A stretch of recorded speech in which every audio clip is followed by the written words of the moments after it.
ముందు వీడియోస్లో చెప్పిందే ఈ వీడియోలో కూడా చెప్తున్నా. మీకు కొంచెం పీస్ఫుల్ కావాలి, మెంటల్ హెల్త్ కావాలి అంటే ఎక్కడికి వెళ్తారు?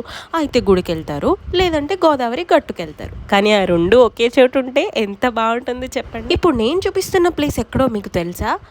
ఆ రావణ విగ్రహం చూసి, ఈ శివలింగం చూసి, ఆ గోదావరి గట్టు చూసి ఎక్కడో మీకు ఈ పాటికి తెలిసిపోయి ఉంటుంది. తెలియకపోతే గెస్ట్ చేయండి, తెలిస్తే కామెంట్ చేయండి. అయితే మా శివయ్య అనుకుంటున్నాడు అనమాట, అదిగోలు మళ్ళీ వచ్చిండ్రు అని చెప్పి. అంతలా వెళ్తాను నేను శివాలయానికి.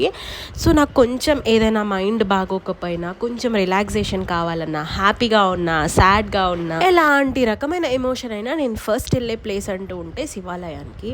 అలాంటిది ఇది రావణ బ్రహ్మ శివాలయం అనమాట. రావణ బ్రహ్మ శివలింగం అని ఎందుకు అంటారు? నేను ఖచ్చితంగా చెప్తాను నెక్స్ట్ వీడియోలో. ఒకవేళ మీకు తెలిస్తే కూడా కమెంట్ చేసేయండి. ఇంతకీ ఈ ప్లేస్ ఎక్కడంటే మన కొవ్వూరులో రావణ బ్రహ్మ ఆలయం అని చెప్పేసి రీసెంట్ టైమ్స్లోనే బిల్డ్ చేశారు. సో అదే అనమాట, మీరు కూడా డెఫినెట్గా వెళ్ళండి.